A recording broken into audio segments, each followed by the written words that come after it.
Welcome to the True Crime Studio, where we uncover incredible stories of resilience, love, and redemption. In today's video, we follow the gripping tale of Alexander Monroe, a billionaire who defied societal expectations and faced unimaginable challenges for the woman he loved. This is a story of perseverance, courage, and a love that conquered all. Don't miss this inspiring journey. If you enjoy stories like this, please give this video a thumbs up and subscribe to the True Crime Studio for more powerful narratives. Let's dive in. The ballroom shimmered with gilded chandeliers, dripping with crystals that reflected the golden light. A faint melody of a live jazz band blended with the clinking of champagne glasses and the murmurs of New York's elite. This was the Founders' Annual Charity Gala, an event touted as the pinnacle of wealth and influence, where the powerful gathered under the guise of philanthropy. Alexander Monroe, the heir to Monroe Holdings, stood at the center of it all, dressed in an immaculate black tuxedo, his hand effortlessly curled around a glass of expensive champagne. Tall, broad-shouldered, and chiseled with the arrogance of old money, Alex exuded the kind of charisma that both inspired admiration and provoked jealousy. He listened half-heartedly as an aging CEO recounted a golf trip, nodding politely, but scanning the crowd with sharp blue eyes that revealed his restlessness. The Monroe name carried weight. It was synonymous with power, power that Alex had spent his life carrying on his shoulders. As the only son of Robert Monroe Sr., expectations pressed on him like a vice. Build the empire, expand the name, control the room. These lessons, drilled into him since childhood, left little space for him to do anything else. "Alexander," a voice called from across the room. Catherine, his mother, approached with a surgically perfected smile and a hovering sense of judgment. "Don't just stand there. Why don't you introduce yourself to the guests from the Wilkerson Foundation? We need to keep them happy." "Yes, Mother," Alex muttered with the kind of obedience that came out of habit rather than desire. Then he saw her. Near the far corner of the ballroom stood Amina Caldwell. Her dress, an elegant emerald green satin gown, flowed around her like liquid, her glowing brown skin illuminated under the soft lights. She wasn't trying to blend in. She stood tall, her afro styled like a crown, her demeanor regal and defiant. She wasn't laughing politely at bad jokes, wasn't angling herself toward the most powerful man in the room. She was simply there, watching, listening, unafraid to exist. Before we dive into this gripping tale of courage and justice, comment below where you're watching from today, and if you enjoy this shocking story, don't forget to subscribe. Alex found himself staring, which didn't happen often. "Who's that?" he asked, more to himself than anyone. "Stay away," a colleague warned. "That's Amina Caldwell, a lawyer, an activist type. She runs a nonprofit that challenges companies on labor rights and discrimination. Not exactly the kind of woman who'll cozy up to a Monroe." Alex smirked. "Is that so?" Without another word, he began making his way toward her. Amina felt him before she saw him. The energy in the room shifted, the kind of quiet shift that happens when someone powerful steps into your orbit. She turned to see Alexander Monroe cutting through the crowd, his gaze fixed on her. She didn't flinch, didn't look away. Even when he finally stopped mere inches away, his towering presence casting a shadow over her. "Alexander Monroe," he said, his voice smooth and deliberate, offering a hand. She arched a brow, looking down at his outstretched hand before meeting his gaze. "I know who you are." That threw him for a beat. "Then you have me at a disadvantage. I don't know who you are." "Amina Caldwell." "A pleasure, Amina." She smiled, though it didn't reach her eyes. "I doubt that." Alex blinked, caught off guard, but his lips curled into a smirk. "Do I look that untrustworthy?" "You look exactly like who you are, a man who thinks he owns the room." "You're quick with the assumptions," Alex retorted, taking a sip of his champagne, intrigued rather than offended. "I thought this was a charity gala. Aren't we all supposed to pretend to play nice?" "I don't pretend for anyone," Amina replied coolly, "especially not for a Monroe." A beat of silence. The tension between them crackled, sharp, palpable, like two swords meeting. Around them, conversations buzzed, Waiters passed with trays of hors d'oeuvres, but the world had narrowed to just the two of them. "Ah," Alex finally said, eyes narrowing with interest. "You don't like me." "I don't know you," Amina corrected, her tone even. "But I know your kind. I know your family. I know the way men like you wield power, as if it's your birthright." Alex let out a low chuckle. "I should probably be offended." "I'm not trying to offend you," Amina said plainly. "I'm telling you the truth." "You're quite the idealist," he countered, his smile sharp. "I bet you think standing here looking down your nose at me makes you the moral center of the universe." Amina's eyes flashed with fire. "You think throwing money at a cause gives you the moral high ground?" "At least I'm doing something," Alex shot back. "How many people talk about change without lifting a finger?" "Intent matters," Amina replied, unflinching. "Change doesn't come with checks, it comes with courage." Something in her words hit Alex harder than he'd expected, cutting through his polished exterior. He opened his mouth to respond, but a waiter interrupted, offering her a glass of champagne. She politely declined and excused herself, her exit leaving Alex standing alone for the first time that night. He watched her walk away, a strange feeling settling in his chest, irritation, curiosity, admiration, all tangled together. "She's interesting," he thought, though the word hardly did justice to the storm she'd stirred within him. As the night wound down, Alex couldn't stop thinking about Amina Caldwell. He'd encountered countless women at these events, women who laughed too loudly at his jokes, who angled themselves toward him as if proximity alone could lift their social standing. But Amina? It was as if she didn't care about his name, his wealth, or the fact that he'd been groomed as a prince among men. She treated him like a man, one with flaws, arrogance, and little else. From across the ballroom, Amina noticed him watching her. A flicker of a smile tugged at her lips. He's still staring. Typical, she thought to herself. But even as she left the gala, her thoughts lingered on him longer than she would admit. Alexander Monroe wasn't what she expected. Underneath his arrogance, there had been a flicker of something real. Amina shook it off. She didn't have time for men like Alexander Monroe. Alexander Monroe wasn't the kind of man accustomed to being ignored, let alone dismissed, but Amina Caldwell had done both with stunning precision. After their encounter at the gala, Alex had searched for her in the days that followed. Through the whispers of society insiders and a quick briefing from his assistant, he found out more.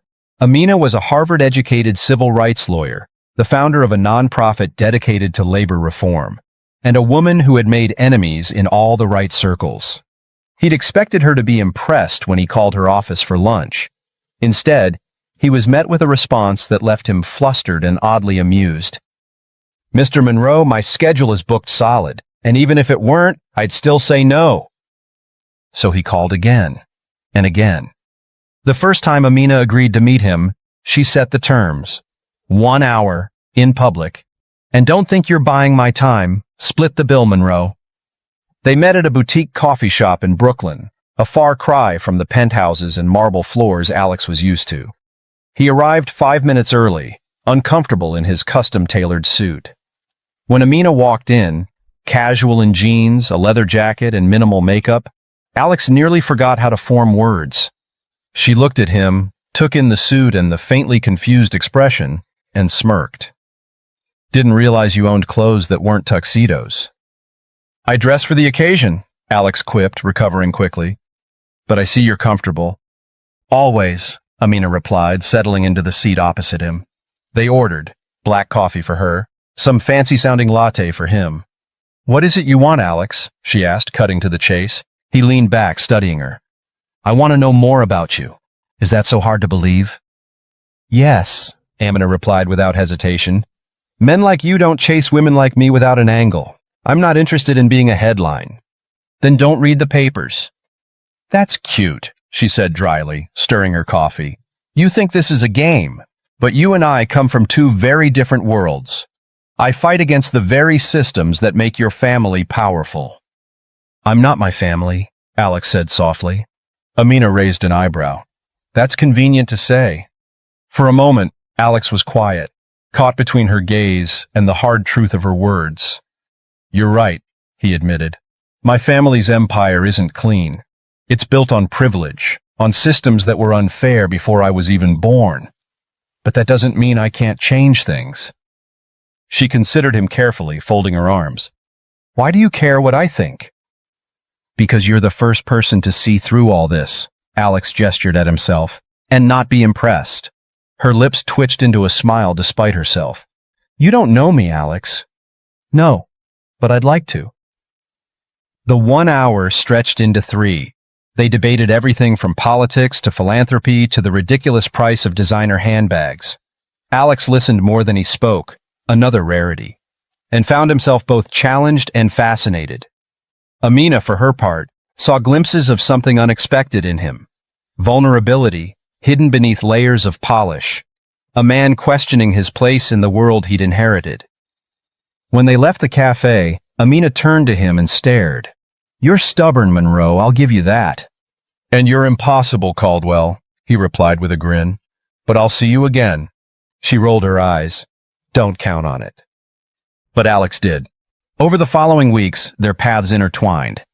Alex showed up to one of Amina's nonprofit events unannounced, catching her completely off guard as he sat among other donors, silent and attentive. Afterward, he cornered her with a playful smile. "See, I'm not just throwing money, I'm showing up." "You're trying to impress me," she accused. "Is it working?" "No," she said, turning to leave. But she smiled when he couldn't see. Slowly, Amina let her walls crack. Alex wasn't like she'd imagined.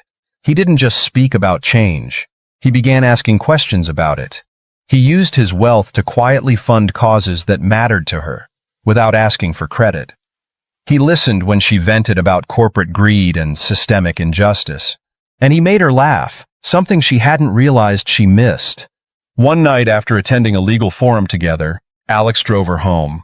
They sat parked outside her brownstone, the streetlights flickering faintly. "You're different, Alex," Amina said softly. "Good different?" She turned to face him.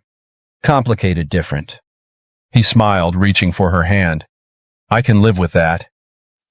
For the first time, she didn't pull away. As days passed, they continued to spend time together. Alex tried all he could to preserve their peaceful and private moments with each other. But it was inevitable. He knew the press would find out soon and have a field day with the stories. His fears were confirmed the next morning when he woke up to multiple notifications on his phone. The headlines read, "Alexander Monroe's mystery girlfriend, activist or gold digger?" Social media buzzed with debates. Some praised the relationship as a sign of progress. Others attacked Amina, calling her opportunistic. Reporters hounded her at work. One morning, she walked into her office to find a magazine featuring her face under a bold, disrespectful headline. She slammed it on her desk, furious. "This is exactly why I didn't want this." Alex called her that afternoon. "Ignore them, Amina." "That's easy for you to say," she snapped. "They don't question your worth every time you walk into a room." "Then let's change the conversation." "How?" "We'll figure it out together," he said simply. Amina hoped that Alex's family would be welcoming, but all her wishes crashed when she found out the Monroes were even more hostile about their relationship. At a family dinner in their sprawling Connecticut estate, Catherine Monroe cut straight to the point. "This relationship of yours, Alexander, it needs to stop." "Excuse me?" "Her," she sneered, as if the word itself was distasteful. "She's a distraction. She's nothing like us, like you. People are talking, and not kindly." Robert Monroe Sr., stone-faced at the head of the table, added, "People like her don't belong in our world." Alex's fists clenched under the table. "People like her?" "Don't play the fool," Robert Sr. said coldly. "She will ruin you. Marry her, and you'll regret it." The words echoed like a shot fired into a quiet room. Alex stood, pushing back his chair. "If you can't accept her, you don't deserve to know me." Catherine gasped, and Robert's face darkened with fury. "Watch yourself, Alexander," his father warned. "Love is blind, but life isn't." Alex turned and walked out, his resolve unshaken. That night, he knocked on Amina's door. When she opened it, he looked at her with a seriousness she hadn't seen before. "I'm done hiding us," Alex said softly. She hesitated. "Alex, I don't care what they say. I don't care what they think. I choose you, Amina. Every time." Her walls finally crumbled. "Then stop talking and come inside," she whispered. And as the door closed behind them, the world outside no longer mattered. The world held its breath on the day Alexander Monroe and Amina Caldwell exchanged vows. The venue was something out of a dream, an expansive garden estate on the outskirts of New York City, adorned with cascading white and gold roses intertwined with lush greenery. Warm sunlight streamed through an early summer sky as guests gathered, the murmurs of anticipation mingling with the soft hum of classical strings. This was no ordinary wedding. The Monroe name had ensured that. Every major news outlet covered the event, buzzing with equal parts intrigue and scandal. Monroe marries black activist lawyer, fairy tale or folly. The headlines practically wrote themselves. The societal elite whispered about the union. Some called it groundbreaking. Others muttered words like rebellion, mistake, or even a phase. Yet, amidst the noise, the bride and groom stood tall, defiant in their love. Amina was radiant. Her dress, a custom ivory gown embroidered with gold accents, was a blend of African and Western designs. A regal jewel, head wrap, sat atop her perfectly styled curls, a nod to her Nigerian heritage, and the intricate henna designs on her hands whispered of tradition and timeless beauty. Her mother, Evelyn Caldwell, dabbed her tears as she watched her daughter prepare. "You look like a queen," Evelyn said softly, her voice trembling with pride. Amina smiled at her reflection, nervous but determined. "Thank you, Mama." Her bridesmaids, friends from law school and childhood, adjusted her train and joked lightly to calm her nerves. Yet beneath the laughter, Amina felt the weight of the moment. She was walking into more than a marriage. She was walking into a completely different world. A knock interrupted the brides giggling with her bridesmaids. A courier stood outside with a small envelope addressed to Amina Caldwell. "What's that?" her maid of honor asked. "I don't know," Amina muttered, opening it slowly. Inside, a pristine white card held a single message, written in elegant cursive.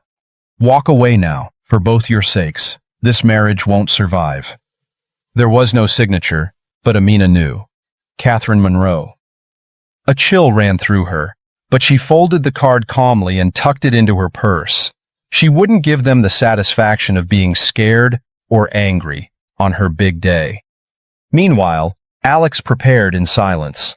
Unlike the warmth of Amina's suite, his dressing room felt cold. His best man, an old college friend, patted him on the back. "Nervous?" "No," Alex replied simply, his blue eyes calm but sharp. His father, Robert Monroe Sr., and mother Catherine, were nowhere to be seen. They hadn't accepted the invitation. Their absence hung in the air like a specter, and Alex felt it, the silence of his family's disapproval gnawing at him. But when he thought of Amina, her laugh, her fire, her strength, his resolve was stronger than ever. "Ready?" the officiant asked, stepping into the room. Alex nodded. "Let's do this." The ceremony was breathtaking. Amina walked down the aisle on her father's arm, the crowd gasping at her beauty. Alex waited at the altar, his breath catching as he saw her. In that moment, there were no whispers, no headlines, just the woman he loved, radiant and fierce, walking toward him. When she reached him, Alex took her hands. "You're stunning," he whispered, his voice thick with emotion. "And you're lucky," she replied, smirking through happy tears. The ceremony blended cultures seamlessly. Amina's father performed a traditional blessing, while a close family friend officiated the vows. They exchanged rings, hers simple yet elegant, his custom engraved with the words, "You and me always." When the officiant pronounced them husband and wife, Alex leaned down, pressing his forehead against Amina's before kissing her softly. Cheers erupted around them, drowning out everything else. But in the back of Amina's mind, the letter lingered like a shadow. The reception was a chaotic and fun affair. Amina's family filled the space with joy, dancing, singing, and speeches that echoed love and laughter. Her father toasted, his voice booming. To my daughter, who has always walked her own path, and to Alex, who is brave enough to follow her. Laughter and applause erupted, and Alex grinned, raising his glass. Amina's friends told embarrassing stories, reminiscing about late-night study sessions and dreams of changing the world. Her mother danced with her, tears streaming freely down her face. In contrast, the few Monroe family acquaintances who attended sat stiff and awkward, their smiles frozen, as if unsure how to exist in a space filled with unfiltered joy. Alex noticed, but he didn't care. He pulled Amina onto the dance floor, spinning her gently as the music slowed. She looked up at him, her brown eyes searching his. "You okay?" she asked softly. "Perfect," he replied. "You're not thinking about them?" "I'm thinking about you," he said, brushing his lips against her forehead. "You and me, Amina. Nothing else matters." Later that evening, after the guests had gone, the newlyweds retreated to a private suite. Amina sat on the edge of the bed, her dress pooling around her, her face pensive. Alex joined her, sitting close and taking her hand. "What's wrong?" he asked. She hesitated, then pulled the letter from her purse, handing it to him. Alex's expression darkened as he read it. "Catherine," he muttered, his jaw tightening. "I didn't want to ruin today," Amina said softly. "But—" "Don't," Alex interrupted, turning to face her. "They don't get to ruin anything. Not today, not tomorrow, not ever." "They won't stop, Alex." "Neither will I," he said firmly. "Amina, I chose you. I'll choose you every day, no matter what." Her eyes glistened, and she nodded, a tear slipping down her cheek. "It's you and me against the world, isn't it?" He cupped her face gently, brushing his thumb along her cheek. "It's you and me, always." He kissed her softly, tender, unhurried, as if sealing a vow no one else could touch. Outside the suite, the world kept turning.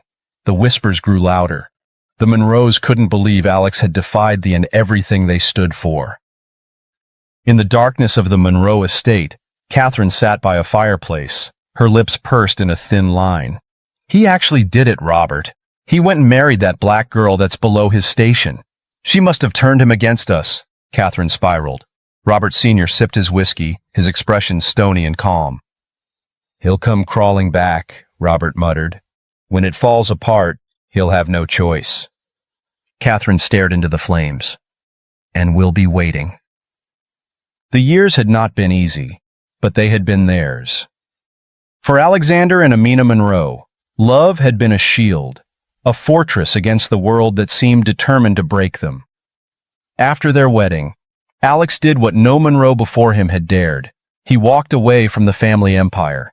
He resigned from Monroe Holdings and relinquished his position as heir. "I'll make my own name," he had told Amina one night. "I don't need their heritage or the billionaire title if it means I'm indirectly tied to them."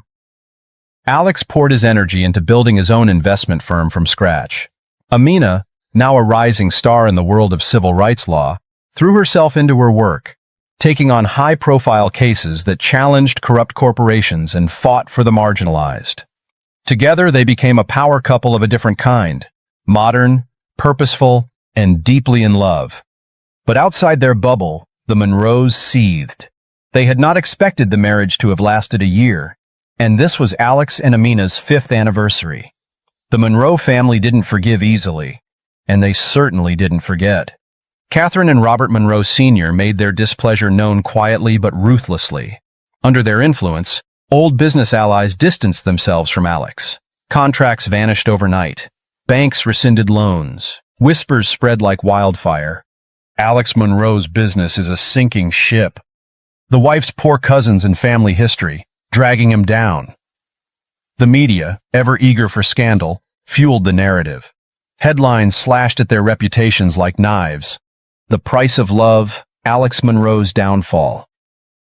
Activist wife to blame for Monroe heir's business collapse? Amina, already accustomed to scrutiny, bore it better than Alex did. She focused on her work, but the anonymous hate mail and threats crept in like poison. Letters with slurs scrawled in crude handwriting. Voicemails muttering things too vile to repeat. One night, as Amina locked her office door, she found a note taped to the glass. "Go back to where you came from before you ruin him completely." She stood there for a long moment, her heart pounding, before tearing the note in half and walking out. Alex, meanwhile, began to feel the cracks. Late nights spent staring at balance sheets. Days spent on the phone trying to reassure jittery investors. His small, promising empire was shaking precariously, weighed down by sabotage and whispers that he couldn't control. One evening, he returned home to find Amina cooking dinner, humming softly to herself in the kitchen. He paused, watching her, exhaustion etched into his face. "Something smells good," he said, trying to cheer up as he loosened his tie. Amina turned, her smile softening as she studied him. "You look tired." "I'm fine." "Alex." He sighed and leaned against the counter, rubbing his temples. "It's falling apart, Mina. I can't get ahead of it. Every time I take a step forward, someone's there to push me back." Amina put down the spoon and walked to him, sliding her arms around his waist. "You're not alone in this. We'll get through it together." He kissed the top of her head, holding her tightly. "I don't deserve you." "Yes, you do," she murmured. "And I'll remind you of that every day." Meanwhile, Catherine Monroe was hosting a lavish charity gala, an annual event meant to showcase the family's wealth and status. Alex hadn't attended in years, but when an old family friend reached out to extend a seemingly heartfelt invitation, he considered it. "It might be a chance to bury the hatchet," Alex said over breakfast. Amina hesitated. "Alex, you know what they're like." "Maybe it's time," he replied. "Maybe they've changed." Her gaze was skeptical, but she trusted him. "Then we'll go together." The Monroe's estate was as opulent as ever.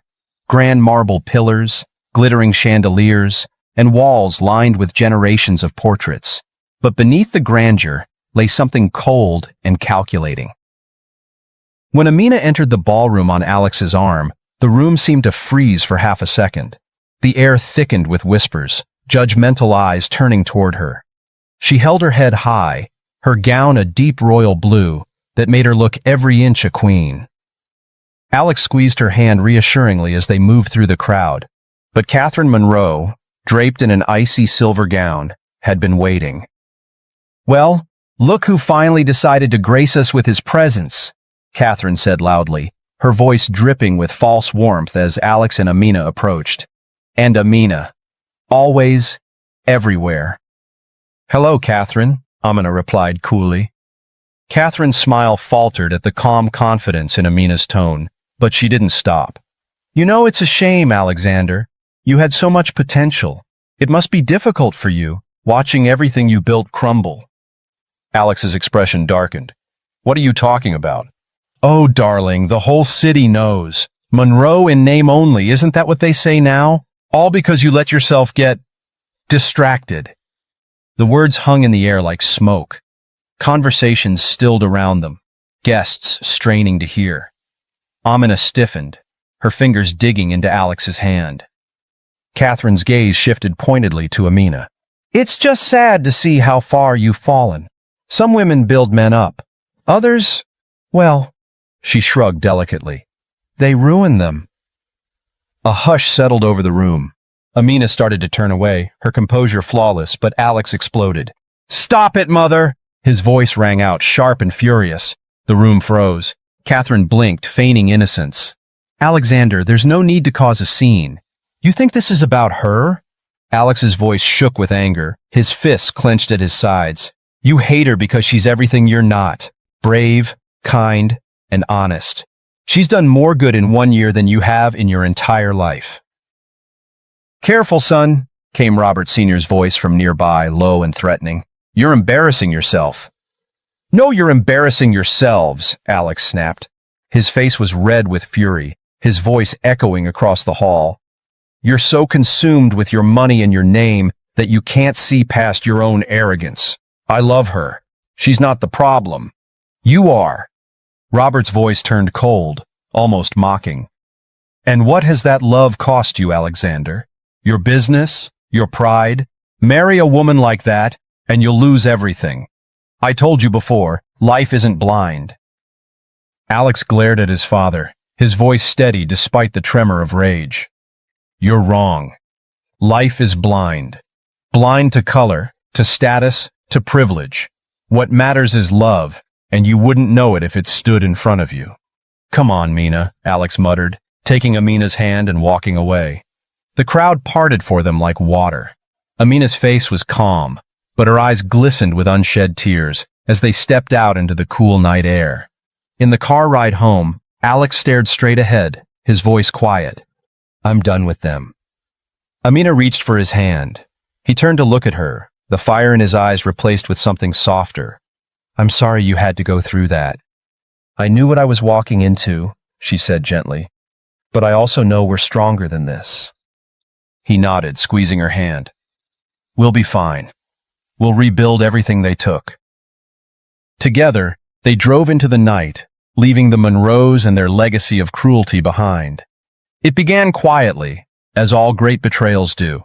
Alex had spent years building Monroe Vanguard, his flagship investment firm, from the ground up. It wasn't a global empire like his father's, but it was his. Clients trusted him, not because of his name, but because of his vision. But trust was fragile, and betrayal, once planted, spread like rot. One morning, Alex sat in his office reviewing numbers that didn't add up. Contracts were slipping through his fingers. Major investors were suddenly pulling out, citing vague concerns about instability and leadership direction. Calls went unanswered. Emails bounced back with icy formality. Something's wrong, he said to his COO, frowning at the balance sheets. Within days, it unraveled. Alex burst into a board meeting where his largest investor sat alongside his legal team. The air crackled with discomfort as heads turned toward him. Bill, what the hell is going on? Alex demanded. Bill, a longtime ally, avoided his gaze. I'm sorry, Alex. The investors voted to withdraw funding. The firm is underperforming. Underperforming? Alex's voice rose. We're fine. We're growing. Slowly, but growing. It's not just the numbers. Bill cleared his throat uncomfortably. There's chatter, Alex, about your judgment, about the direction you're taking this firm. What chatter? Alex pressed, his voice low, dangerous. Your father's been talking to the partners. The word struck like a blow to the chest. Alex staggered back, a hollow laugh escaping him. Of course. Robert Monroe strikes again. So what did he promise you? A seat at the table? A bigger piece of his empire? Bill couldn't even look at him. It's over, Alex. I'm sorry. Alex left the room without another word, fury boiling inside him. The media devoured it. Monroe Heirs firm crashes amid financial chaos. Is Alexander Monroe a failed visionary? The headlines were cruel, the op-eds worse. Whispers painted Alex as reckless, foolish, a man undone by his pride and by his controversial black wife. Paparazzi camped outside their modest townhouse, flashes lighting up the windows at all hours. Anonymous messages poured in. She's bad luck, Monroe. Walk away now. Inside, Alex spiraled. He spent long hours pacing the house, phone in hand, making desperate calls to former partners, trying to salvage something, anything. His voice grew hoarse from arguing. His nights grew longer. Amina watched helplessly as the man she loved carried the heavy weight of defeat. The living room was dark, except for the glow of the fireplace. Alex sat on the edge of the couch, shoulders slumped, his face buried in his hands. Amina approached quietly, sitting beside him, placing a gentle hand on his back. Alex, she said softly. He didn't move. I failed. You didn't? Yes, I did, he snapped, his voice sharp, broken. I spent years building something that's gone, Mina. Everything I worked for, everything I tried to prove. She remained calm, her voice steady. What are you trying to prove, Alex? To them? To yourself? He looked at her then, his blue eyes red-rimmed, hollow. That I'm not like him. That I'm not just a Monroe. Amina reached for his face, cradling it in her hands. You're not your father, Alex. You never were. You've spent so long running from his shadow that you forgot. You cast your own light. He exhaled shakily, pressing his forehead to hers. What if I can't fix this? She kissed his brow, her voice a whisper. Then we'll build something new. Together. For a long time he held her, the room silent except for the crackle of the fire. The ultimatum. Days later, Alex received a call. Your father wants to see you, his assistant said hesitantly. Alex hesitated, then finally agreed. He met Robert Monroe Sr. in his father's sprawling office, a room that smelled of polished mahogany, power, and old money. Robert sat behind his massive desk, impassive as ever. You look like hell, Robert said by way of greeting. Save it, Alex growled. Robert leaned back, steepling his fingers. You brought this on yourself. I told you that woman would ruin you. Alex's fists tightened at his sides. If you brought me here to insult my wife, I'll leave. No, Robert said, his voice calm but cold. I brought you here to give you a way out. Walk away from her, Alexander. Come back to the family and all will be forgiven. Your position, your future, it's yours for one price. Alex stared at him, stunned into silence. Leave her, Robert repeated, as if it were the simplest request in the world. You think this life you're building matters? She's dragging you into the dirt. Let her go before she destroys you completely. Alex's voice was low, dangerous. Get out of my life. But just as he turned to leave, he heard a soft sound, a sharp inhale. Amina was supposed to be waiting in the car, but there she stood in the doorway, her face unreadable, her hand clutching the frame for support. She had come to find him, to make sure things didn't escalate. Now she stood frozen, the weight of the ultimatum pressing between them. Robert's eyes flicked to Amina, his smile cruel. Ah, I see she's heard it all. Amina's face paled, but her voice remained steady. Alex? Alex turned to her quickly. Mina. She held up a hand, silencing him. Do you need a way out? What? If you want out, say it. Her voice trembled slightly, but her gaze was unflinching. I don't need you to save me, Alex. I need you to choose me. Alex looked at her, raw pain etched into his face. There's no me without you, Mina. Her breath hitched, but she stepped forward, taking his hand, as if reclaiming him in front of his father. Robert's expression turned to stone. You're a fool, Alexander. No, Alex said, his voice calm and resolute. I'm free. That night, Amina sat beside Alex on the couch, her hands cradling a cup of tea. The firelight flickered, casting warm shadows across the room. I have something to tell you, she said softly. He looked at her, exhaustion softening into concern. What is it? She reached for his hand, placing it gently on her stomach. I'm pregnant. For a moment, Alex simply stared at her, disbelief and wonder crossing his face. Then his lips parted into a slow, tearful smile. We're having a baby? She nodded, tears glistening in her own eyes. Alex pulled her into his arms, holding her close. We're going to be okay, Mina. I promise you, no matter what. As they sat together in the quiet, the future no longer seemed so uncertain. They were battered but unbroken, and within them, something new, something hopeful, was beginning to grow. After that day, Alex walked out of his father's office, hand in hand with Amina. He felt an unfamiliar weight lift from his shoulders. The Monroe name, with all its power, was a chain that had bound him for years.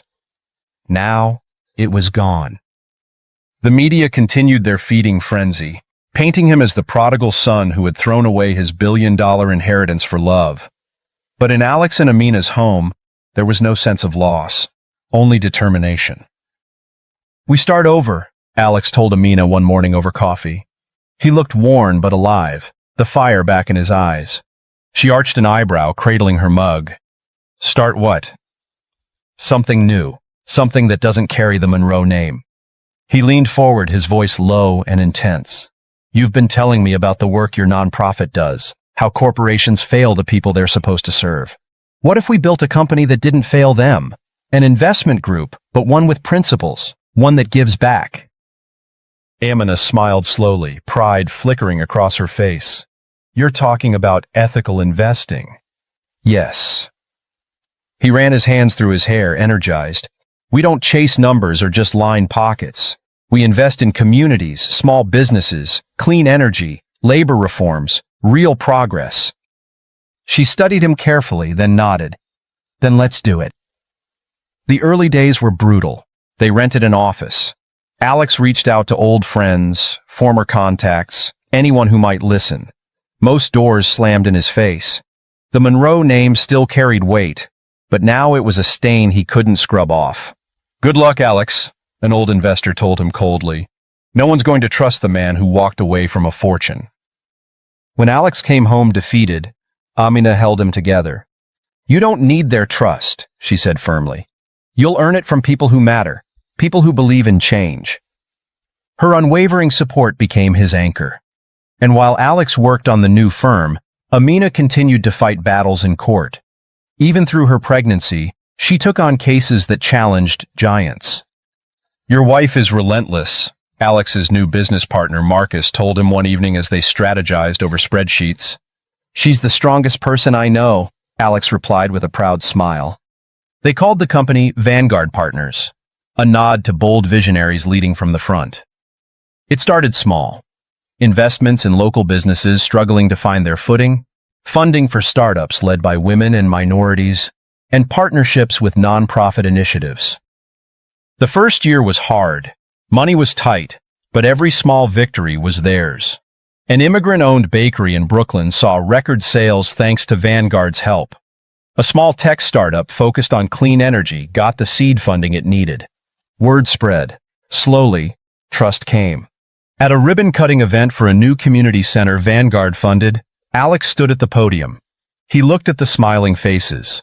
Children, families, small business owners, and he felt it. This was success. Not the cold, calculating empires his father had built, but something alive, meaningful. Thank you all for believing in us, Alex said, his voice steady, his smile genuine. This is just the beginning. Amina, now visibly pregnant, watched from the crowd, her heart full. Robert Monroe Sr., humiliated by Alex's defiance, continued to undermine him behind the scenes. At one point, an anonymous source leaked false accusations against Vanguard, claiming it was financially unsound and a vanity project. The media pounced. More Monroe chaos, one headline blared. Alex felt the familiar ache of doubt creeping back. He sat in their living room late one night, his hands gripping the sides of his head. What if this isn't enough, Mina? He whispered. What if I fail again? Amina, sitting across from him, looked up from her laptop. You're not failing, Alex. But, no. Her voice was sharp and serious. She walked to him, kneeling in front of his chair. We don't measure success by their rules anymore. Look around you. Look at the people whose lives are changing because of what you've built. Because of us. He stared at her, his hands reaching to touch her face. How do you always know what to say? Because I know you, she said softly. And I believe in you, even when you don't. Months later, Vanguard Partners wasn't just surviving, it was thriving. The company became a leader in ethical investing and community-based development. Major publications that once sneered now called Alex and Amina visionaries of modern business. Their success story spread across headlines. The new Monroe legacy, progress, innovation, and equality. The couple became sought-after voices for change. Amina, now balancing motherhood and her law career, was honored for her advocacy and influence. Alex was celebrated as a businessman who prioritized people over profit. Together, they had rewritten the rules. At a gala held in their honor, the atmosphere buzzed with admiration. Leaders, activists, and business innovators mingled in a space charged with optimism and progress. Amina wore an elegant gold gown, her smile radiant as she held Alex's hand. Cameras flashed, but for once, the attention wasn't hostile. Marcus raised a toast. To Alex and Amina Monroe, proof that strength, love, and vision can change the world. The crowd erupted into applause. As they danced later that evening, Alex leaned down and whispered, "You were right, you know." Amina tilted her head up, amused. "About what?" "About us. About what we could build." She smiled, resting her head on his shoulder. "We've only just begun." Meanwhile, Robert Monroe Sr. sat in his sprawling empty estate, watching news coverage of the gala. His face was unreadable, as the screen showed his son shaking hands with world leaders, and Amina giving a passionate speech about justice and equality. For the first time in his life, Robert looked small, out of touch, out of time. Catherine, seated next to him, said softly, "We were wrong, Robert." He didn't respond. He just stared ahead. Years of struggle had forged Alex and Amina into something unbreakable. Where others saw failure, they had found purpose. Where others threw stones, they had built a foundation. As they left the gala, Alex looked at Amina, their 2 children waiting for them at home, and smiled. "We did it," he said. Amina looked up at him, pride shining in her eyes. "No, Alex, we're doing it." Together they walked into the car packed outside, content to know that they were building a legacy far greater than money or power. A legacy of love, resilience, and hope.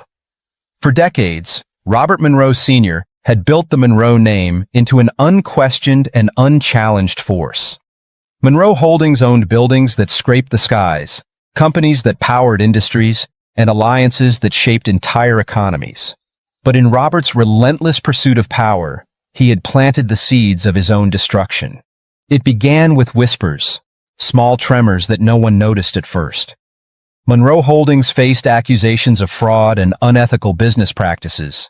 Employees came forward with stories of harassment and mistreatment. Competitors found old deals laced with corruption, and journalists started asking questions. When the lawsuits hit, they hit hard. The New York Times headline broke the news to the world. "The Monroe Empire in Crisis, Lawsuits, Scandal, and Corruption." Inside his sprawling Manhattan office, Robert Monroe Sr. sat at his desk, gripping a crumpled newspaper in his fists. "Fix it!" he barked at his lawyers. "I don't care how. Just fix it!" But there was no fixing it. The lawsuits multiplied, investors fled, and board members, once loyal, turned against him to save themselves. News anchors gleefully detailed Monroe Holdings' collapse, night after night, their tone almost poetic, as they recounted how the mighty had fallen. "Decades of ruthless leadership have finally caught up to the Monroe family," one commentator noted. While Robert raged in his office, Catherine Monroe withdrew into silence.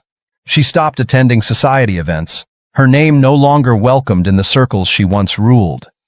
Former friends stopped calling. Her invitations went unanswered. One afternoon, she sat alone in the huge estate, the air heavy with loneliness. Framed portraits of past Monroes lined the walls, men and women who had built their fortune generation by generation, their eyes stern, unflinching. Catherine looked away from them, feeling their silent judgment. On the television, a news segment played, showcasing Alex and Amina Monroe at yet another awards ceremony. Alex stood tall, his arm around Amina as she delivered a moving speech about justice and innovation. "She's remarkable," the reporter gushed. "Together, the modern Monroes, as they were now dubbed, have created a new kind of empire, one built on trust, equity, and compassion." Catherine watched, a glass of wine trembling in her hand. She turned off the television abruptly, as though she could silence the truth. But even in the quiet, the realization crept in like a shadow. She was wrong. They had been wrong about everything. Robert Monroe Sr.'s stubborn pride carried him far, but not far enough. Monroe Holdings was sold off in pieces, its assets liquidated to settle debts. Friends abandoned him, shareholders sued him, and the media portrayed him as a relic of a bygone era, an emperor left to rule over ruins. The Monroe estate grew quiet. Catherine retreated further into herself, and Robert became a man haunted by memories of the empire he had once commanded. One evening, sitting alone in his study, he turned on the television. There they were again, Alex and Amina. The broadcast showed Alex standing before a packed auditorium, a sleek Vanguard Partners banner behind him. Beside him, Amina smiled warmly as their children clapped from the front row. The camera zoomed in on a plaque honoring their work. Pioneers of ethical leadership. Robert stared at the screen, seeing his son not as a failure, but as a man who had surpassed him. A man who had built something greater than wealth, something lasting. And Amina? She was everything Robert had refused to see. Poised, brilliant, and unshakable. The camera caught Alex leaning down to kiss her on the cheek as the crowd roared with applause. For the first time in his life, Robert felt something unfamiliar gnawing at him. Regret. On a gray, drizzling afternoon, Alex answered the door to a sight he never thought he'd see. Robert Monroe Sr., standing on his front step, his shoulders slightly hunched, his expensive coat soaked with rain. "Dad?" Alex said, surprised, his voice tight. "Alexander," Robert replied, his voice softer than Alex had ever heard. Amina, sitting on the couch inside, glanced toward the door, her brow furrowing when she saw who it was. She didn't say a word, but Alex felt her presence, a steadying force, even now. "What do you want?" Alex asked, his expression guarded. Robert looked older, smaller somehow. His once flinty gaze was dulled by exhaustion. I came to talk." Alex didn't move. "About what?" Robert hesitated, glancing past Alex into the warm, inviting home behind him, a stark contrast to the empty mansion he'd come from. His gaze lingered on the family photos lining the hallway walls.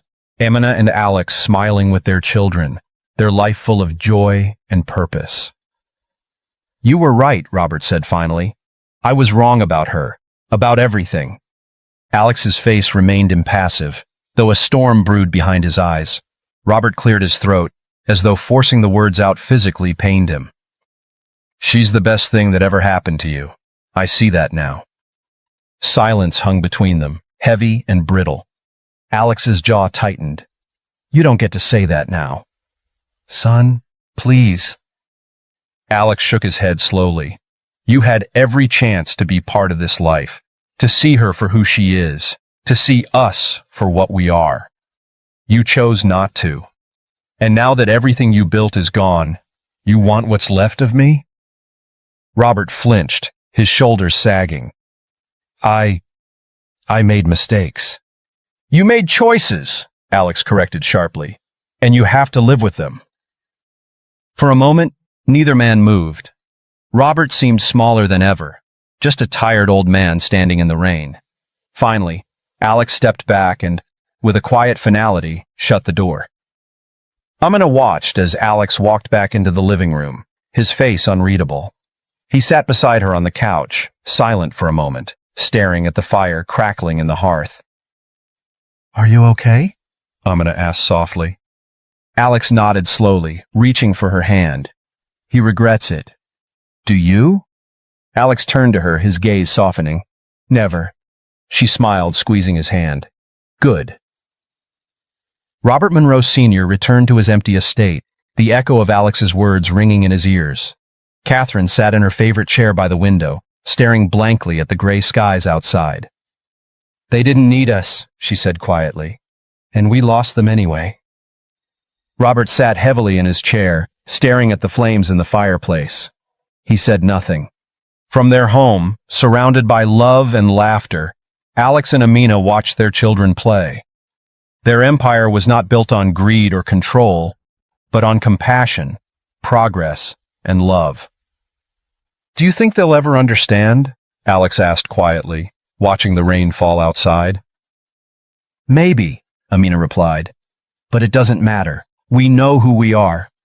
Alex kissed her forehead, holding her close. "That's enough for me." Thank you for watching this powerful story of love, resilience, and the strength to stand against adversity here on the True Crime Studio. Alexander and Amina's journey reminds us that true wealth lies in the relationships we build and the values we uphold, not in power or money. Their story teaches us the importance of choosing love and integrity, even when the world stands against you. If this story inspired you, please give it a thumbs up, share your thoughts in the comments, And don't forget to subscribe to the True Crime Studio for more incredible stories of courage and redemption. Let's keep sharing stories that remind us of the beauty of the human spirit.